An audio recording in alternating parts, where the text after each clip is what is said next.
Welcome, everyone. We're on the over 4,000 people that have registered from all over the world. We have folks joining us from Greece and Singapore, India, Panama. Welcome. Today, we're going to be talking about happiness in work and life, which is a crucial topic in these times. I'm Kia Afcari, the director of Greater Good Workplaces. And for over 20 years, we've been studying the psychology, sociology, and neuroscience of well-being, what we call the science of a meaningful life. And we help teach those skills to foster a resilient and compassionate society.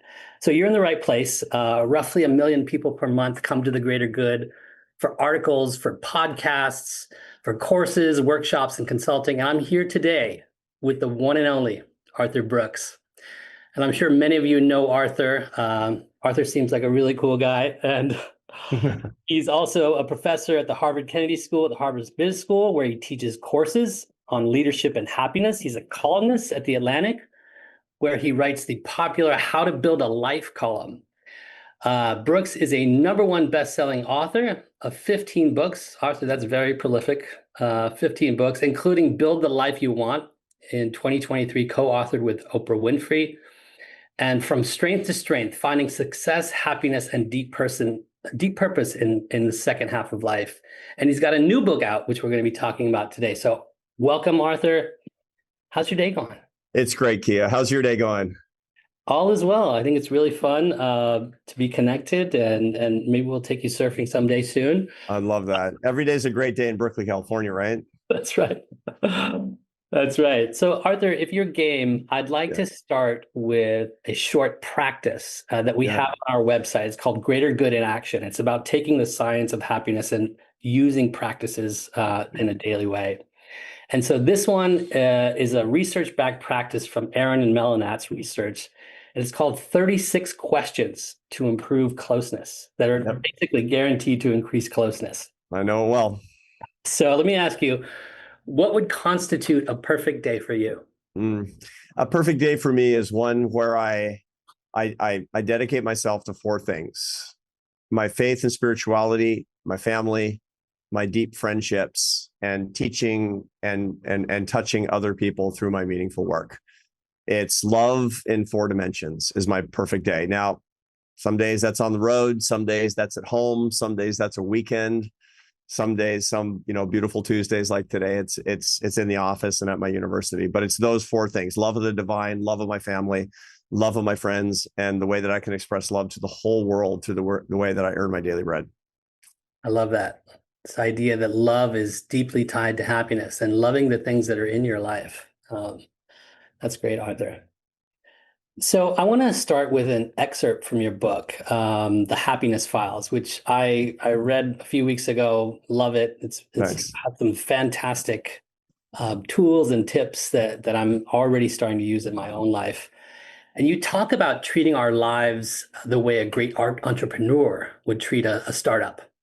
And so what do you think is a simple step that someone could take this week to adopt an entrepreneurial mindset in their own life?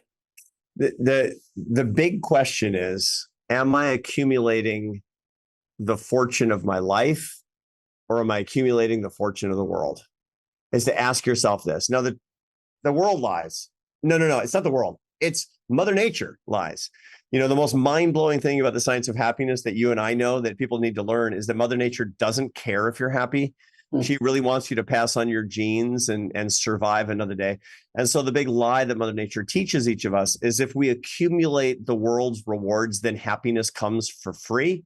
Yeah. What we need to accumulate is the currency of love and happiness itself. And so the real question is, am I, as an entrepreneur in the business of life, doing what I need to do to maximize the enjoyment, satisfaction, and meaning that come from what a really good life is all about, which of course is what the Greater Good Science Center has dedicated itself to helping people understand. That's right. Enjoyment, satisfaction, and meaning. Exactly right. Super important. And so, one of the things you talk about in treating your life as a startup in the book, you talk about the practice of being able to say no. And I have to tell you, Arthur, I'm really bad at this. Yeah. This is something my wife gets really pissed off about, right? Like, why did you say, even today on the way in, she was like, why did you say yes to this thing that you didn't need to do? So, can you provide me any personal tips on how to say no? Because this is something I really struggle with. Yeah, no, and by the way, no joke. Anybody, the people watching us, I know one thing about everybody watching us, that they're strivers dedicated to living a better life. Why? Because you wouldn't turn on this seminar if that weren't the case. And what strivers dedicated to a better life are all about is saying yes to life. And saying yes to life means that you don't say no when you should, because you're pretty bad at understanding opportunity costs. And I'm the worst. Kia, you think you're bad? Like, with a little respect here, if you ask me to do balloon animals at your nephew's bar mitzvah in Fairbanks, Alaska next February, I'm gonna be like, dude, I've never been to Fairbanks. I'm in. Right. Yeah. And then February comes around, and like, Yeah. and so that's the real problem. And the way to deal with that for everybody, I admire everybody who has trouble saying no. I absolutely admire that, because I know it comes from an incredibly good place. But it's a dangerous thing to do, because you wind up saying no ultimately to the things that are higher value. Yeah. And so the way to deal with this best is to do this incredible thing that the Homo sapiens prefrontal cortex is ideally suited to do, and no other animal can do this, which is time travel. Hmm. Time travel means, and we have three dimensions in our time perception. This is part of human consciousness, and that's retrospection, the past, mindfulness, which is the present, and prospection, which is the future. When we exercise regret, it means we're going back and thinking about something that didn't go well, imagining a different outcome, taking it to the present and into the future so that we can get a better outcome in the future and we don't make the same mistakes. This is the reason that Homo sapiens are unbelievably successful, is we're able to do that. Okay, Hmm. use that ability to make better decisions. When somebody's asking you to do that, imagine it's next February and you're getting on the plane to Fairbanks saying, I never learned how to make balloon animals. This is going to be terrible. Imagine yourself in that situation. Do you feel the same amount of eagerness? Do you feel the same amount of excitement? And this is an incredibly powerful tool, time travel, to make better decisions. I see. So really thinking about, man, if I actually did that in the future, is that really a good thing? I think for me, I always think about the benefit to the other person. And it's like, hey, this person really wants this and I Right. can do it. And hey, it's not that much time. I Right. can fit it all in. But of course, that's the same thing with the opportunity cost. The person that you're saying yes to is no to your wife. Yeah, You've just said no to your kids. You've just said no to your friends, because you're doing something for a stranger for whom the activity might or might not be so incredibly valuable. So the way to do that is to right. imagine yourself next February 2nd saying, honey, I said I'd do it. I'm always good to my word. That's right. I know my coach actually talked to me about this idea of dynamic contracting, Uh, which is you may have said no in the past, but things have changed. I was supposed to go do a big thing in Syria, and my wife was like, "What are you talking about? It's not a good time to go to Syria." right. And so dynamic contracting is this idea that yes, I may have said yes before, Right. but I've shifted, and things have shifted, and I've decided not to honor that commitment. So Yeah. And the sooner in advance that you can do that dynamic contracting, the better it is for everybody. So yeah, you're not dynamically canceling things on Monday that you had to do on Tuesday, which is incredibly off putting and inconvenient for other people. So yeah, to make sure that your decision making, when it changes, that it actually has the minimum amount of impact on other people. I've seen people who are so bad at this that they wind up pretty regularly having to declare kind of personal bankruptcy, not with their finances, but with their time, where they just like, wipe out their whole inbox of emails, of unanswered emails, and they clear their whole schedule, and they have somebody call everybody and say he can't go. right. And that kind of bankruptcy is extremely inconvenient for other people who are counting on you. And the more important the things that you're engaged in, the worse it is. Yeah, yeah. Well, Arthur, I appreciate that. This is very helpful to me personally, and hopefully to all the folks listening. So I heard that you're actually a big GGSC fan, Greater Good Science Center, Yep. that you use a lot of our stuff. I'm curious, what is it about the Greater Good that you really like? What's the stuff that you like? Yeah, no, there's a lot. And there's a lot of, I mean, anybody who's got any sense is a fan of Dr. Keltner's work, of course, because it's, everything that Dr. Keltner has an uncanny ability to home in on the most interesting questions. Like, the problem with academia is not that people aren't smart, which they obviously are. The problem is that they can't answer questions, which they can. The problem is that they don't ask interesting questions. And Dr. Keltner is the most interesting question asker, and also really adroit at answering those questions. And so his work on awe, which has been profiled again and again and again at GGSC. I've worked on that, the whole idea of standing in awe of things to transcend yourself. And this is really important. So you're not stuck in the psychodrama of your daily life. Yeah. You need to zoom out on yourself. And you can stand in awe by listening to Bach or walking in nature or practicing the faith of your youth. Or whatever, but you need to stand in awe. And Dr. Keltner's work shows how the brain processes that and why it matters. David Brookman's stuff on listening has been incredibly impactful. The whole idea of, I wrote a book called Love Your Enemies in 2019. Obviously, I failed in my attempts, but this is a teaching is the most transgressive. It's the most rebellious teaching ever, is the idea of loving your enemies and praying for those who persecute you. The question is, how do you do it? And one of the best ways that you can love your enemies is by listening to people with whom you disagree. David Brookman's work that's been published at GGSC has been super helpful for me in engaging with other people and writing about that topic. And that's just two of the many, many ways that I've used it. I love that. Yeah, we've got an entire Bridging Differences team, which is all about building bridges across differences. And this idea of loving your enemies, it reminds me of a kind of a Buddhist mindfulness practice called Tonglen, where you're actually sending goodwill towards not just your friends, but the people who you may be in conflict with. This is a loving kindness meditation practice, of course. I've been working with the Dalai Lama for the past 13 years in my own work.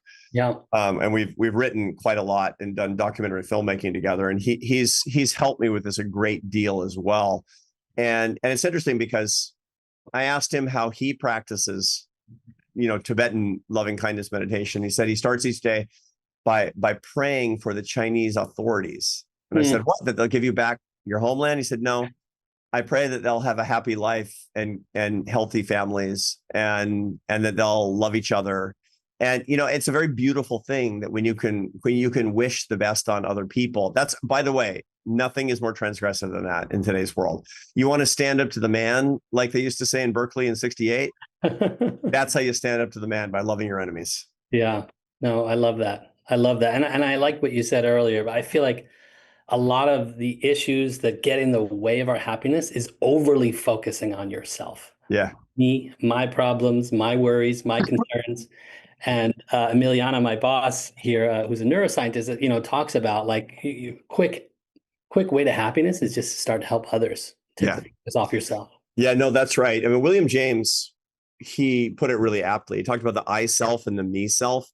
He said he didn't understand the nature of how the prefrontal cortex works. The supercomputer in the 30% of our brain by weight, the consciousness that allows us metacognitively to see ourselves from the outside, that makes us really into two people, one that looks at the outside world and one that looks at ourselves. And we spend too much in the second worldview, in the second perspective of looking at ourselves. And everything, all the technologies that we're using constantly are making it possible. You and I are talking on Zoom right now. I could just be staring at myself, which is what people did all the way through the coronavirus epidemic. One of the reasons that it's normal, it's not like we're narcissistic, but when you look at yourself all day long, it's incredibly depressing, especially when you look like me. So the result is that it's really hard. Social media is a big mirror, et cetera, et cetera, et cetera. And William James said, you need to get from the me self into the I self so that you can experience the world and not miss your life. That's what it comes down to. I've spent a lot of time actually working with people about how to get out of the me self and into the I self. And more to the point, besides just, relief and feeling better, the me self is just Kia, is so boring. I mean, life is just so boring. I mean, seriously, my job, my car, my money, my interests, me. It's just like, man, the world is super interesting, which is why, again, Dacker's work on awe is so important, because one of the best ways to get into the I self, out of the me self, is by standing in awe of the moral beauty of other people, the natural beauty that we see outside, the artistic beauty that we can access very easily, especially when we get off our devices. Absolutely. Yeah, this awe work has been really transformational for us. Emiliana and I have been working with some organizations, and just the idea that you could, in the middle of your day, just walk outside and just look at the trees and the Mhm. flowers and think about the majesty that is inside of those things. And that you don't just have to wait for awe to happen to you. You can actually elicit awe, Right. and build that into your workday. So I love that. So let me ask you this. One of our listeners sent a question, and she said this: Isn't trying to be happy a way of being unhappy? Really talking about this paradox and pursuing happiness. And the more that we pursue it, we can actually undermine it. Yeah. So I'm curious how we reconcile this tension and what your Yeah. thoughts are on that.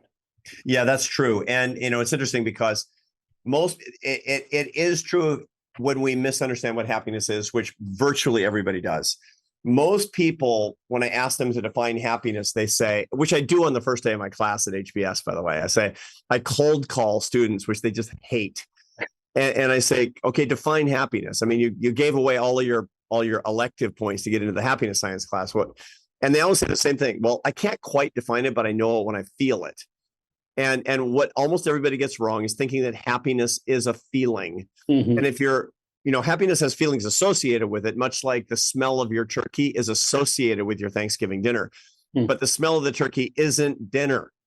And the feeling of happiness is not happiness. And as long as you're looking for it, you're trying to experience the feeling of happiness, you're going to undermine your happiness. Our listener is absolutely right on that. But when you understand that what happiness actually is, you can get better at it. It's like a skill. Real happiness, well, food has macronutrients, protein, carbohydrates, and fat. And happiness has macronutrients too. We already talked about them. The three elemental parts of happiness are enjoyment, satisfaction, and meaning. And everybody can pursue those things and gets much better at those things, which is why you read GGSC every day, because you're going to get very, very practical tips on how to pursue enjoyment, satisfaction, and meaning in your life. And in so doing, you're going to get more skillful at it, change your habits, and you will get happier. But if you get it wrong, you're going to be chasing the wrong thing and you're going to go in the wrong direction. Right. No, I love that. That's very practical, right? Enjoyment, satisfaction, and meaning. What can I do today to hit on one or all three of those things? Sonia Lieber-Mirsky talks a lot about this, like Yeah. the pieces of our happiness that are actually within our control and not just from our biology. Right, right. And Sonia's work has been really, really foundational. For those of you who don't know, she teaches at UC Riverside, which is another one of the UC campuses in Southern California. And her work is highly experimental. And so what, the she's so good at actually collecting data and running experiments to show that all the stuff that the rest of us are talking about works or doesn't work. And that's a big service. Love it. Love it. Okay, so we're talking about happiness. Let's also talk about unhappiness Yeah. and what a lot of folks are dealing with right now. I think folks are dealing with procrastination, with burnout, with overwhelm. So how do you think people can solve for these issues more effectively? To begin with, I just defined happiness, but we also have to understand unhappiness. And it's not the opposite of happiness. A Right. lot of people think that happiness is an absence of unhappiness, kind of like light is the absence of darkness or vice versa. And that's wrong. And it's important to understand that. What we sense in terms of our emotional state, evidence of happiness and unhappiness, these things exist not to give us a good day. And there's nothing that we actually need to eliminate. The reason that our limbic system, which is a primordial system of console of tissues in our brain that was evolved between 2 and 40 million years ago, it exists to take outside signals and turn them into emotions. Hmm. So your reptilian brain, your spinal column and cerebellum and brainstem are sensing stuff all day long, and you take that information, and the limbic system turns it into positive and negative emotions, which are signals that there's a threat or an opportunity. So you should avoid it or approach it. That's Hmm. all emotions are. We like to romanticize our emotions and we say, I want to have more good feelings and fewer bad feelings. That's the wrong way to understand emotions. Hmm. Your negative emotions in particular are the most valuable things in your limbic system because they keep you alive. We'd all be dead without our negative emotions. Yeah. And so it's important for us to learn to manage as opposed to trying to eliminate our negative emotionality so that we can live a better life while at the same time getting the signals that we actually need.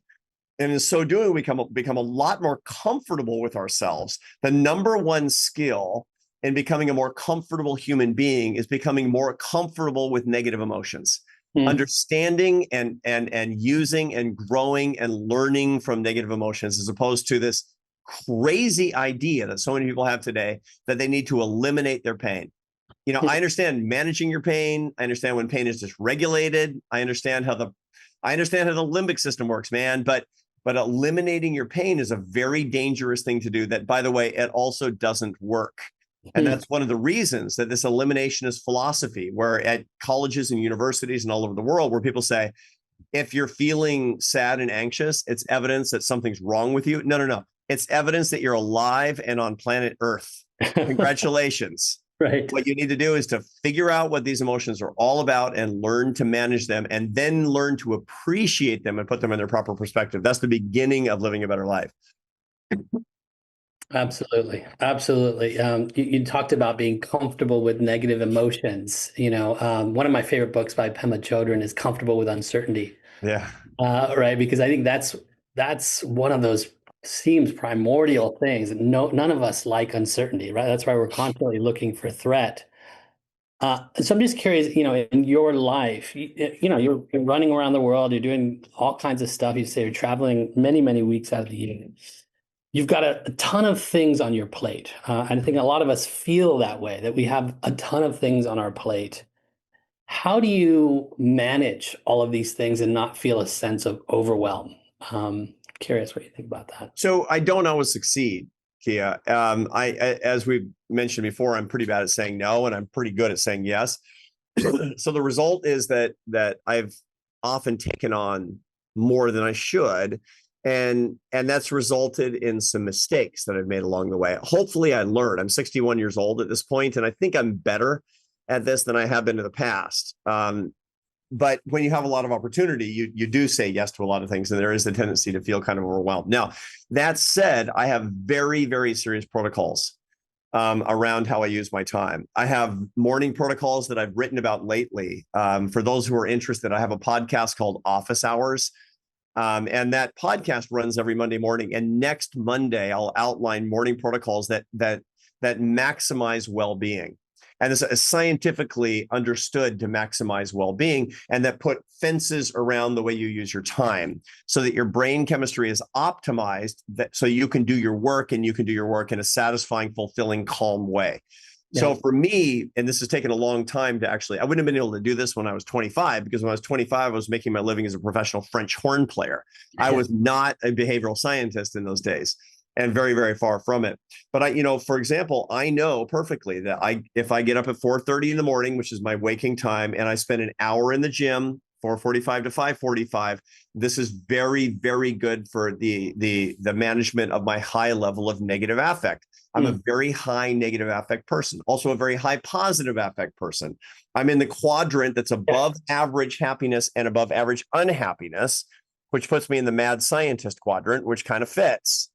A lot of people watching us are in the mad scientist quadrant. And that means that my big challenge is not like trying to get happier. It's it's less unhappy. And that starts the two best ways to manage high levels of negative affect are picking up heavy things and worship or meditation.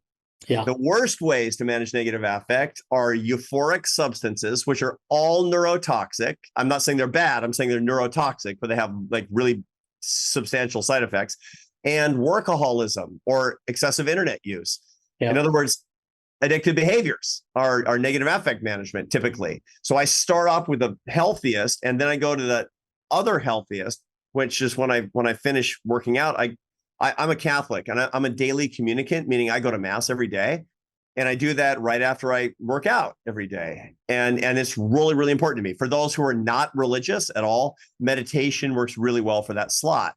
Yeah. Then, and only then, about 2.5 to 3 hours after I get up, that's when I have my first psychostimulant, which is to say coffee, Yeah. which is really good nootropic, but it has to be at the point where you've cleared the adenosine, which is a neurotransmitter from the brain. So you don't ever use coffee to wake up. Don't use it for that. Wait until you're already awake and then use it for focus. And then what I eat at that particular point, the nutrition that I first take sets me up for 4 straight hours of research and reading and writing and perspective taking. And that's really, really important for me for the productivity that I need and to set my life up in such a way that my well-being is properly in order and I'm not feeling overwhelmed. That's the Right. first half of every day that I possibly can, especially when I'm not on the road. Yeah. No, I love that. And this idea that you set yourself up in the morning to be able to handle all of this, right? Because Yeah, part of the overwhelm is because you're not really here. You're supposed to be focused on this, and then you've got all these other things that are like, oh, if I don't do this, or if I fall, or if this, falls off my plate, what am I going to do? So I think right.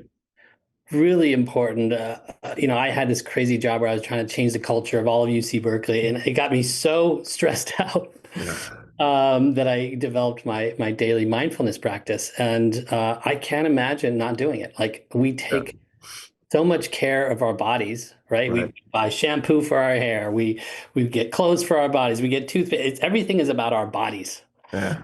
But we just put this brain on autopilot, and we're like, oh yeah, we'll be fine. I don't have to take care of my brain.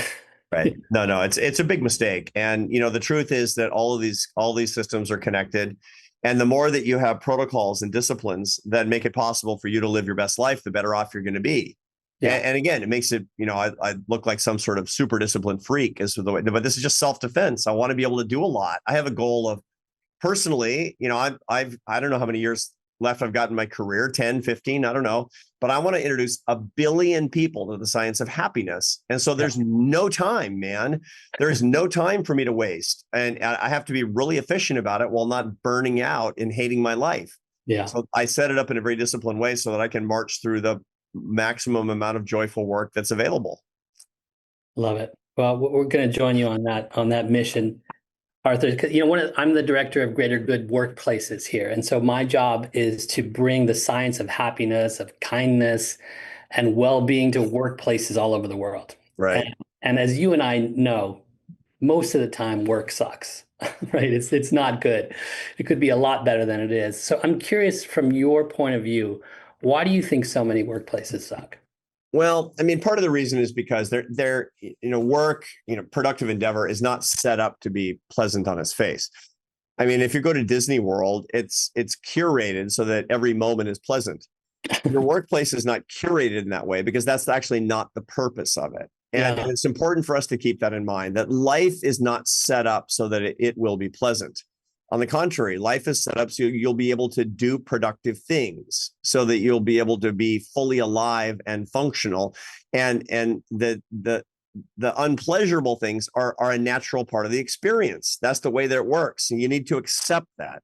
We need to accept that particular fact. People who are, going from job to job and, struggling and every time, saying, I don't like my job. I don't like my job. That they're usually looking at it in the wrong way. Look, I've quit jobs that were just complete misery, but even the best job, look, my job is bringing happiness to people. And even there's a lot of days when I don't like it. That's completely normal because the whole point is not pleasantness for Arthur every single moment of every single day.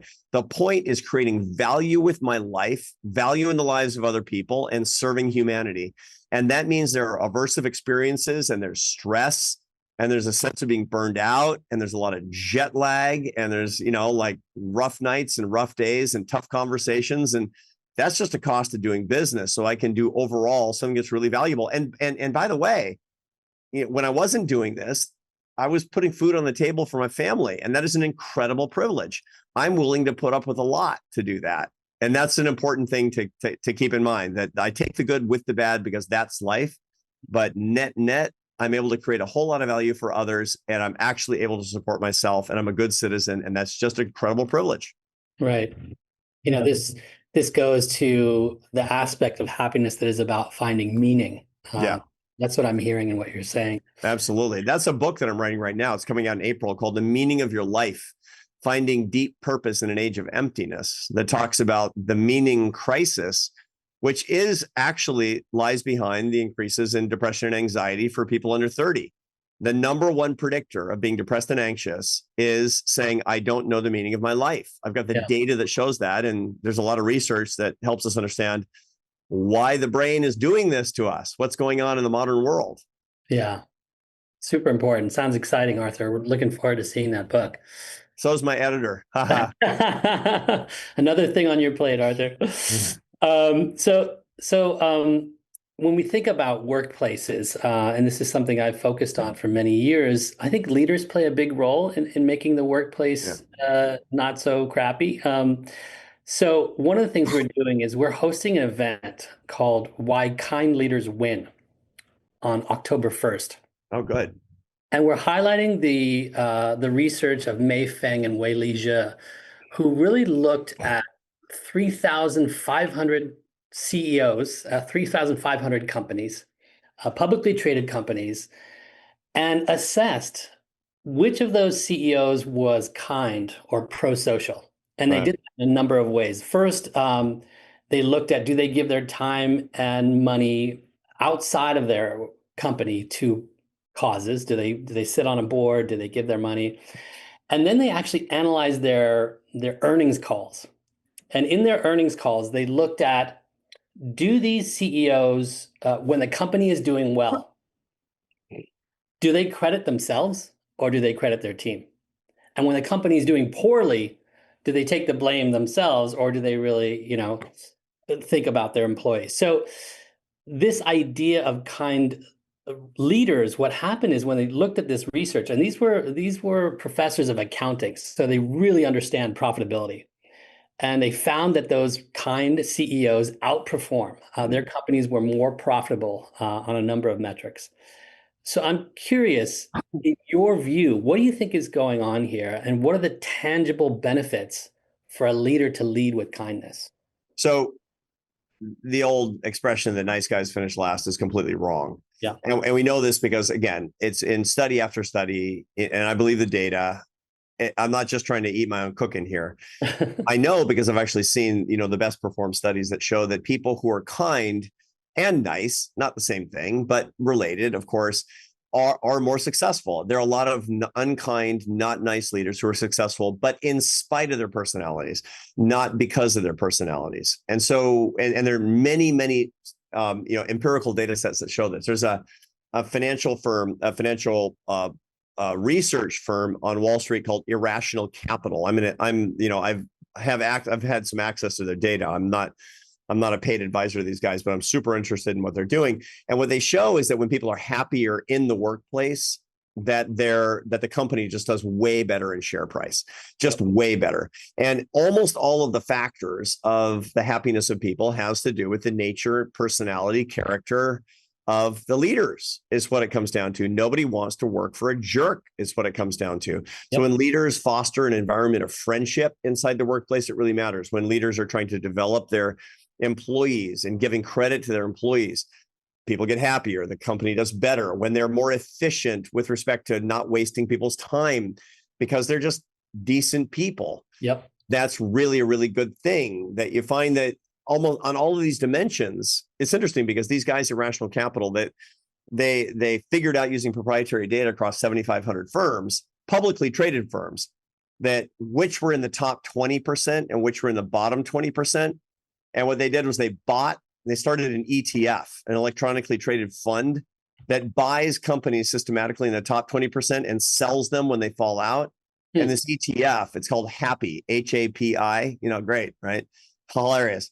It's performing at 520 basis points above the S&P 500.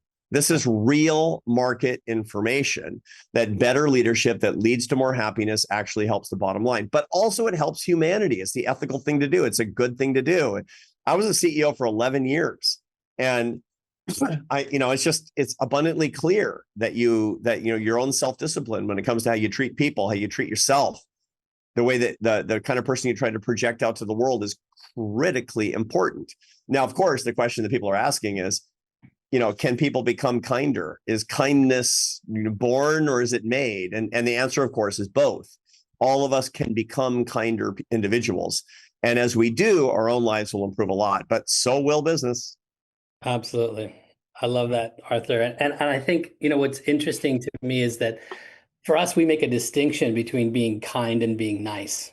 Yeah. And so when we say be kind, first of all, you got to be kind to your company, right? The company has to succeed. You got to be Right. kind to your organization because if it doesn't succeed, you're going to have to lay people off.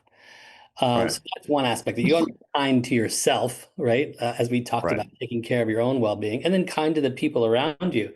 Now, niceness, I think, is different in that um, if I was being nice, I might not give you that hard feedback, right? Right. I might not talk about accountability or performance. So we differentiate between being kind and nice, and really have a bigger view of that. And the fact that, as the research you just mentioned and the research that I mentioned really clearly ties kindness and company success or organizational success, it just needs to get out there more because Yeah. what we're seeing in the media is a lot of unkind leaders Oh yeah, for who sure. And somehow seem to be successful, oh, right? I know, I know. And this distinction that you're making is really non-trivial. There's a lot of research behind it. There's a lot of jokes behind it. We all know the joke about the difference between New York and California, where and you're California and look, I'm a West Coast guy, so I'm making fun of myself here, but and you have a flat tire and somebody's like, "Oh, dude, that sucks. Sorry, bye." And in New York, it's like, "You moron, that tire was bald. You should have known. Okay, give me the jack. Let's get this thing done, right?" And Right. one is kind and not nice, and the other is nice but not kind. Okay, it's a stereotype. So folks, don't fill up the chat torching us here, but really, what this is when it comes to business is the difference between empathy and compassion.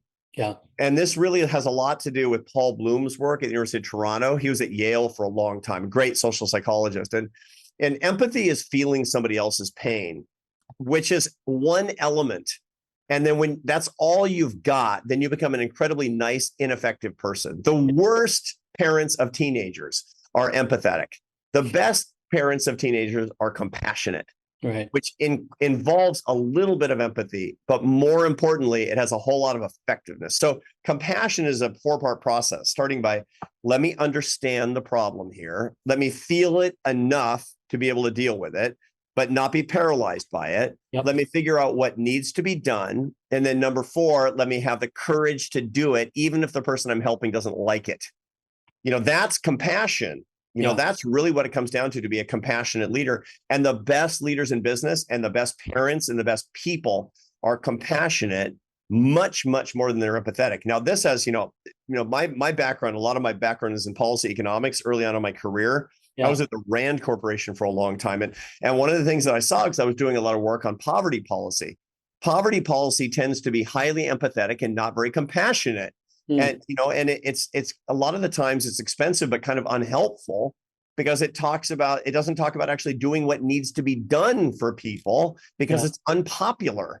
And that's a big problem. We want policies that are really helpful because, man, we have big problems and these are our brothers and sisters. Yeah. And just because they're not our kids doesn't mean they're not somebody's kids. Yep. Absolutely. So important. Yeah, and I like the distinction you made between empathy and compassion, right? This being helpful and effective, really, really important in the workplace and just in life. So I want to turn to some questions from the audience that were submitted ahead of time. And one of those was, hey, AI is a topic du jour. Yeah. What do you think are its implications for happiness? So this is a question, of course, that we're all getting all the time, especially when you're in the Bay Area. That's what everybody's talking about. Yeah. And the answer is almost certainly that it will help some people a little, it'll hurt other people a little, and for most people, it won't really affect their happiness very much. Hmm. That's how technology usually works out at the end of the day. Here's the way to understand all technology and happiness. If any technology is complementing your relationships with other people, it's helpful. If it's substituting for your relationships with other people, it's a problem for your happiness. Right. Happiness is love. That's just the way it is. And if any technology is getting in the way of your in real life, in-person relationships that involve eye contact, in real life and touch, you're in trouble. If Yep. it connects you to other people more effectively, then it can be a complement and lead to, it can be life enhancing. Yeah. That's the kind of the rule about everything else. Now, here's the kind of a way to think about this I think is pretty important as well. It's not going to solve problems the way that it's promising, human problems. Lots of technical problems, yes, of course. Already I use it in my work every single day. Yeah. Everybody uses AI constantly. I use it constantly when I'm doing literature searches, etc. But here's the thing. The problems that it solves are what we call complicated problems, which are very difficult problems, but once you solve them, they're solved once and forever. These are problems that we're thinking about using the left hemisphere of our brain. That's the task side of our brains. The Mm. things we really care about are called complex problems. I'm not logic chopping here. This is a really big distinction. Complicated and complex are not the same thing. Complex problems are easy to understand and impossible to solve, like love and meaning and happiness and a football game and your cat. Those are all complex problems. I mean, they're easy to comprehend and impossible to solve, which is why you can't solve them, you live them. And that's the beauty of it. I mean, Yeah. I've been married 34 years. My wife and I know each other deeply. This morning before I left, my wife said, I love you. And she does. And when I get home tonight, she might be super mad at me. Kia, I don't know. And that's the point. That's the point. That's why I love my marriage, because it's a complex problem. If you think a complicated solution like AI is going to solve complex problems in your life, like love, you're Yeah. sadly mistaken, and you're going to wind up becoming frustrated and wasting your time.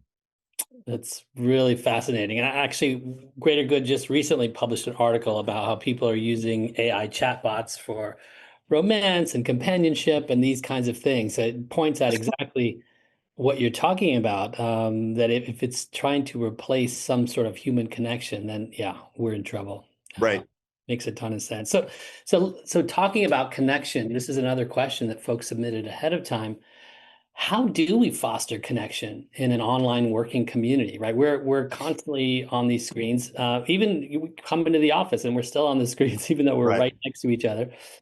Um, like we got a lot out of the pandemic in terms of some personal freedoms, but this kind of crisis of connection. So I'm curious, how you foster connection Yeah. in your online life, and Right.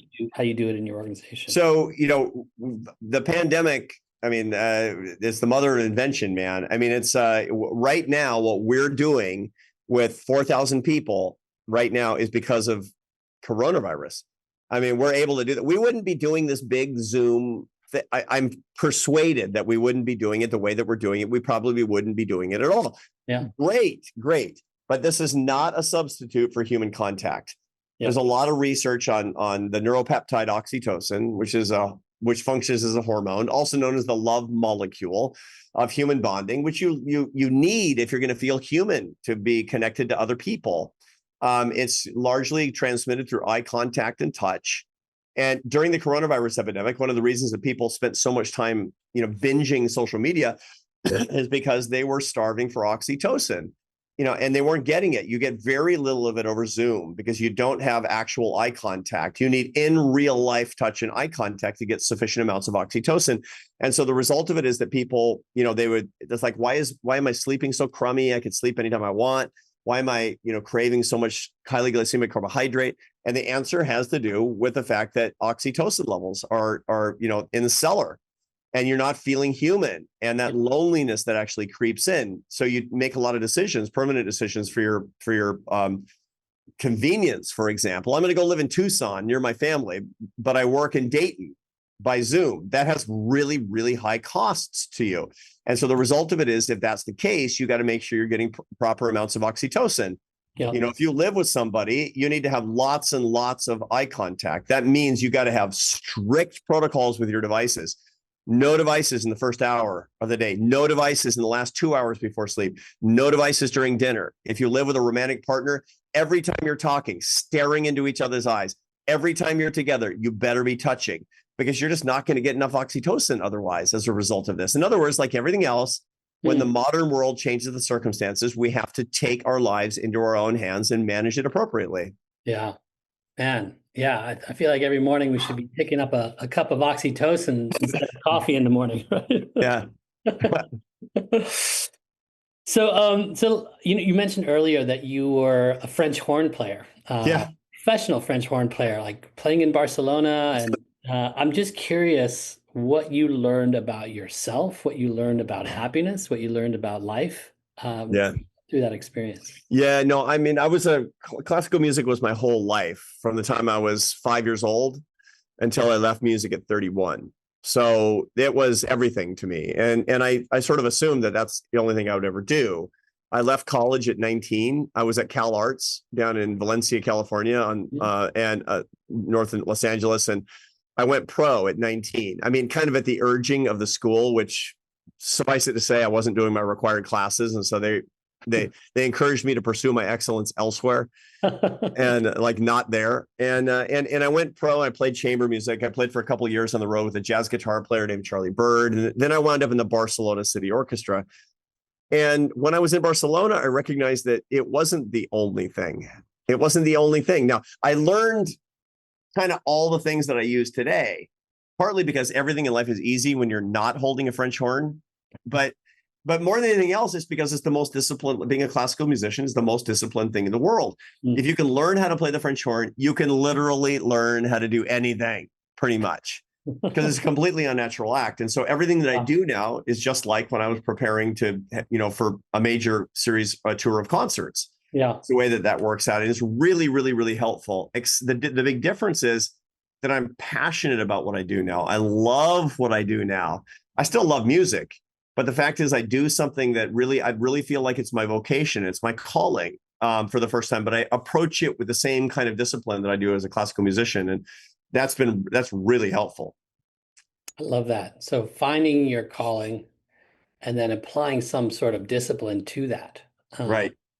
so that you're, yeah, I think it's super important to get into these habits, these rituals. I mean, you talked about morning rituals.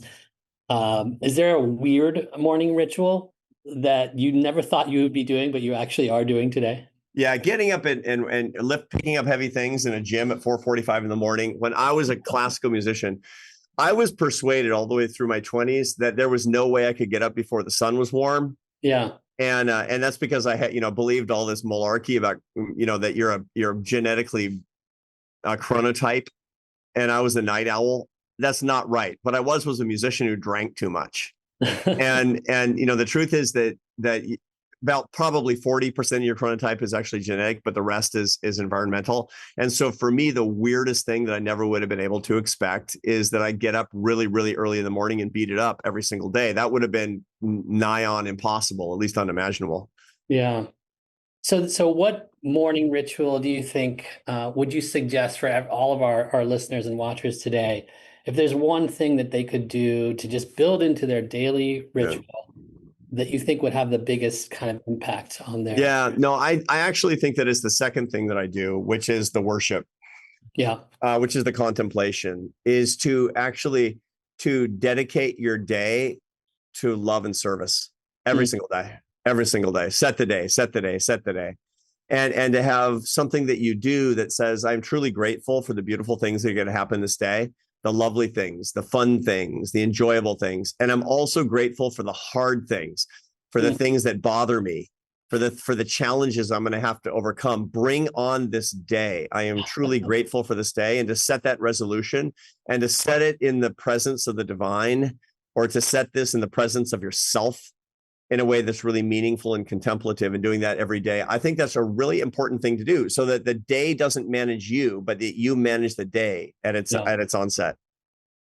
I love that. And I especially love this idea of being grateful for the hard things, right? Like we get these like, oh no, here's another learning experience. I'm not ready for this. Yeah, But to know that the difficult moments in your life can actually, and if you look back in your life, oftentimes it's like, oh yeah, I realize why I went through that. of I course. learned this new skill, or went into this new opportunity. Easy to say, but hard to do, to be grateful for the Oh, of difference course, in of life. course. You have aversive emotions for a reason, and that's because your limbic system is saying that you have detected a threat and you should avoid it. Yeah. And so, especially some of the more profound or intense aversive emotions like fear. Actually, there's only four negative emotions. We all feel like special flowers, but there's only four: Fear, anger, disgust, and sadness are the Yeah. four negative basic emotions that we combine them, et cetera. And some of them will just clear the decks. Disgust and fear will clear the decks. So if you feel fear, man, you're not going to feel anything else. If you feel disgust, which is one of the reasons, by the way, that politicians use the language of disgust, because it stimulates a part of the limbic system called the insular cortex, or the Yeah. insula. And what it does is when somebody says people who think that way, they're disgusting. And they do it, by the way, you always notice it on the other side, but you never notice it on your side. But the truth is that the one who's manipulating and productizing and monetizing you is the person on your side who's doing it. And when they stimulate disgust toward other people, they own you. That's the way that it works. Now, the good news is the 4,000 of our friends who are watching us right now, next time somebody on their side says that those people are disgusting, you're going to say, hands off my insula, man. Yeah, because there seems to be a lot of that in our society where Yeah. we're having kind of disgust for the other side. Yeah, yeah, and that's really, really fired up by the media and political establishments. Yeah, They're very, very good at that at particular junctures in human history. The best moments in our history is when people are not using the disgust reflex yeah, in social terms. The worst moments are times like the Rwandan genocide, when the Hutus had a word for the Tutsis that was cockroach, which was intended explicitly to elicit disgust. Or when the Nazis refer to the Jews as rats, that was another way to elicit disgust. But this is exactly what 5% polarizing politicians and media in America are trying to do today for yeah, their political enemies, such that you can get money and followers and clicks and eyeballs and attention and energy. In other words, how they can productize us as a people. yeah, absolutely. Yeah, they're benefiting off of all this angst between Yeah. us.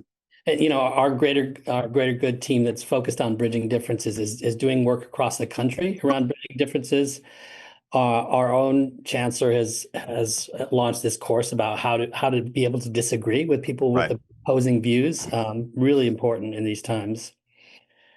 So I want to ask you about one thing I read in your book that I thought was really interesting. It said, and you say, if you want success, pursue happiness. Yeah. But a lot of people go about it sort of in the opposite way. So I'm just Yeah. curious why you think that's much more effective, that order of Yeah. operation. Mother Nature lies constantly about happiness. Mother Nature says that if you follow your impulses, you'll get happier. But the truth of the matter is that this enormously complex prefrontal cortex that leads us to human consciousness in a way that no other species is capable gives us kind of two spaces. There's animal impulse, to be sure. That's limbic largely. And there's moral aspiration, which is the people that we want to be, notwithstanding our feelings. And we all know the difference between them. The idea that we're a product, we're a deterministic product of our impulses. That's not true. Nobody wants to live that way, and we don't have to live that way. We can make decisions notwithstanding our feelings all the time, but we have to know how to do it. One of the key ways that Mother Nature lies to us is by saying that if you follow your impulses toward worldly success, then you'll get happiness. But she's lying.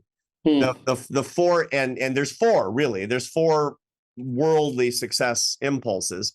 And this comes from Aristotle. I mean, he was a great social scientist, and it was brought to more modern audiences by Thomas Aquinas, the great medieval philosopher. And he said that if people follow idols, he called them idols. We would think of them as these impulses.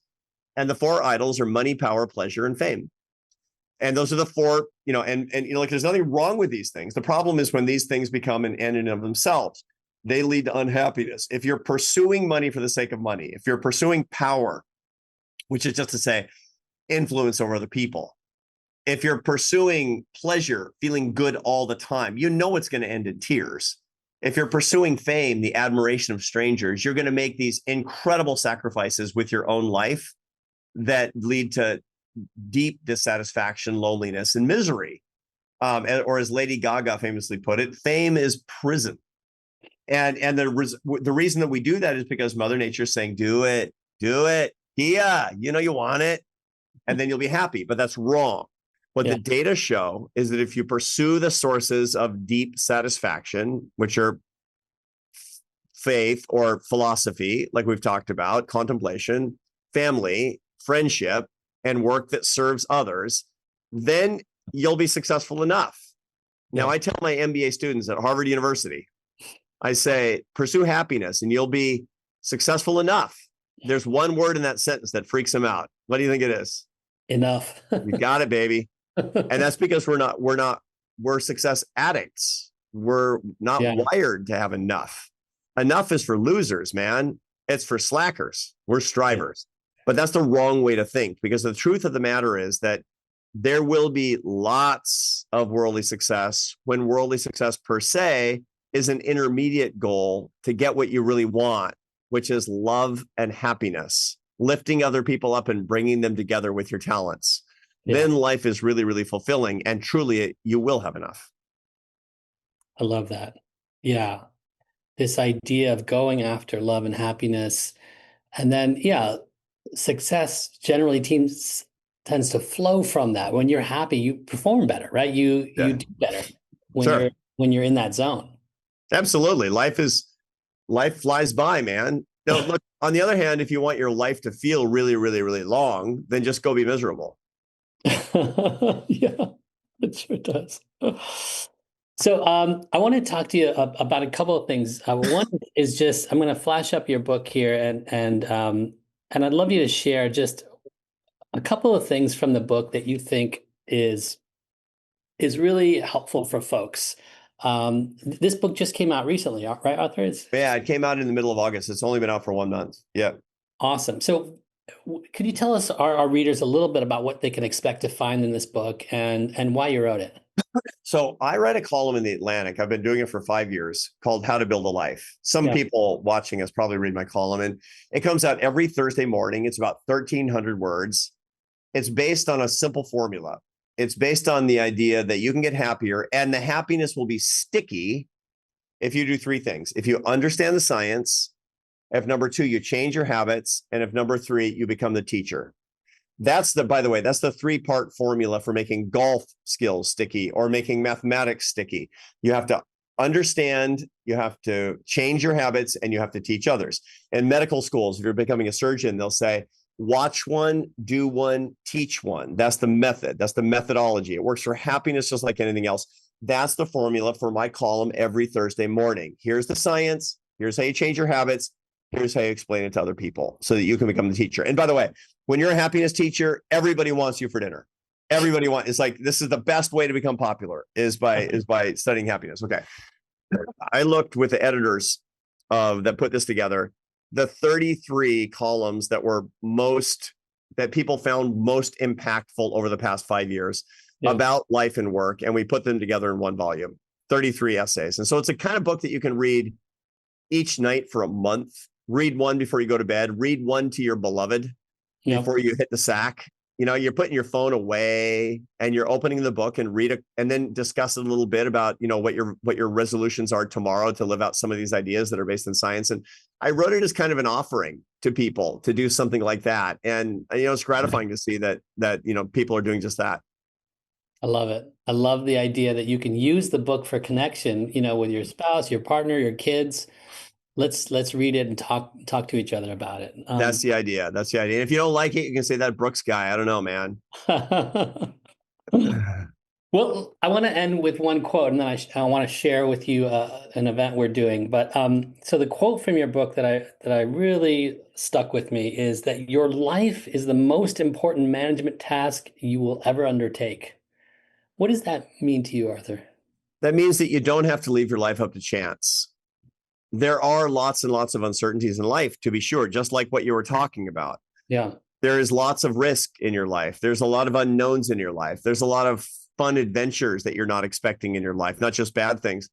But fundamentally, you don't have to leave the big things up to chance. Your life doesn't have to manage you.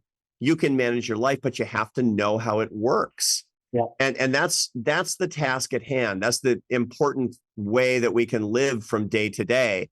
That was the big insight when I moved into this line of work of, I came to this because I was retiring as the CEO of a big think tank in Washington, D.C. I was 55 and I was really at wit's end. And so I did, not knowing what I was going to do next, I walked the Camino de Santiago, which is a a very long walking pilgrimage across northern Spain. Yeah. And people have been doing it for 1,100 years. And the ancient idea is that you will be granted what you seek on the last day.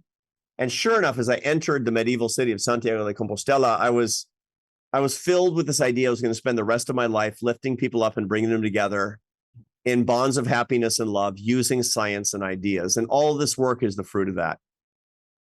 Love it, folks. So go ahead and pick up that book. I think you'll really enjoy it. And I'll just end with this event. And Arthur, you're invited. If you want to come out to Berkeley, we'd love to have you out. We're going to be talking with our own kind leader, Chancellor Rich Lyons, about why kind leaders win. This is happening on December 1st, live in person and also streamed across the world. So we're going to have that link in the YouTube chat. Arthur, you're invited. We'll try to get you connected with our own Chancellor Rich Lyons. I think he'd love to chat with you. Love it. Love to. Yeah, and just overall, we'd like to thank all of the thousands of people who donate to the greater good. All the folks who join us today. We're really excited that you were able to join us. There's a link there that you can donate. I want to thank you, Arthur, for your time, and I hope each and every one of you find just a bit of joy and kindness. And Arthur, best to you as you go on through your day. Thank you, Kia. Thanks so much to you for all you're doing, and to the GGSC for providing this incredible resource to all of us for this year and many, many years into the future. I'll always be a fan and supporter. Awesome. Thank you, Arthur. Have a good one. You too.